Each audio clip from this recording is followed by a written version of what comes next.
விக்கிரவாண்டி இடைத்தேர்தல். இதுல வந்து பாய்காட் பண்றேன்னு முடிவெடுத்தது பெரிய தப்புங்க.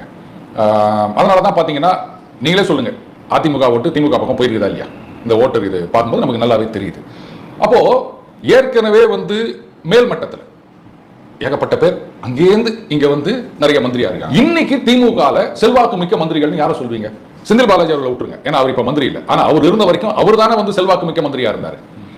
அதுக்கப்புறம் ஏவா வேல் அவர்கள் ஆகட்டும், ஏன் அண்ணன் சேகர் பாபு விட்டேன், என்ன செல்வாக்கோட இருக்காரு. இவங்க எல்லாம் எங்கேருந்து வந்தவங்க எனக்கு சொல்லுங்க.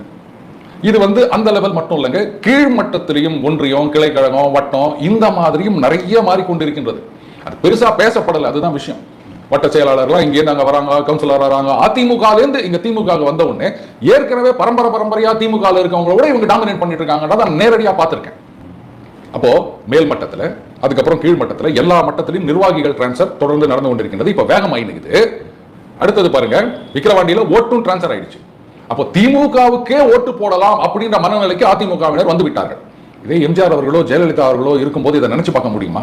அப்போ இது எரோஷன். அடுத்தது கட்சிக்குள்ளேயே ஏகப்பட்ட சலசலப்பு. இவங்களுக்கு வந்து தலைமை மேல ஒரு அதிருப்தி. செல்லூர் ராஜு சொல்லவே சொல்லிட்டார், புரட்சி தலைவர் இல்ல, புரட்சி தலைவி இல்ல அப்படின்ட்டு. அப்ப என்ன அர்த்தம்? நீங்க அவங்க இல்ல, அந்த அளவுக்கு கரிஸ்மா இல்ல, அதான அர்த்தம். இப்ப வெளிப்படையா பேச ஆரம்பிச்சிட்டாங்க. இப்ப நீங்களே ஒரு அதிமுக தொண்டரா இருந்தா என்ன யோசிப்பீங்க சொல்லுங்க? இதுக்கு பிரச்சனை எங்க வருதுன்னு கேட்டீங்கன்னா, பாஜக மேல அந்த அளவுக்கு ஒரு வெறுப்பை உருவாக்கி வச்சுட்டாங்க. அப்போ என்ன ஆகுது?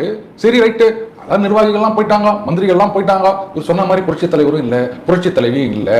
இவர் ஒரு தடவை தொப்பி போட்டுன்னு போட்டோ எடுத்தாங்க இபிஎஸ் அவர்கள், அதுக்கப்புறம் ஒன்றும் இல்லை. அதனால நாம மட்டும் ஏன் இங்க இருக்கணும், அரசியல் பண்ணணும்னா அங்க போயிருவோம் அப்படின்னு முடிவு எடுத்தாங்கன்னா, ஒரு அமைச்சர் வேற திமுக சொல்லியிருக்காருல, வாங்க அதிமுக வாங்க, இது வந்து வலிமை பெறும்னு சொல்லியிருக்காருல. ஸோ இந்த 2 வருட காலகட்டத்தில் இவர் கோர்ஸ் கரெக்ஷன் பண்ணலை அப்படின்னு சொன்னா, அப்போ ஆட்டோமேட்டிக்காக அந்த மாதிரி மைக்ரேஷன் அந்த பக்கம் போறதுன்றது நடக்கும். அப்போ என்ன ஆகும்? அதிமுகன்றது அந்த அமைப்பு மட்டும் தான் இருக்கும், தொண்டர்கள் இருக்காரு. Building strong, basement weak. Basement யாரு? தொண்டர்கள் தான்.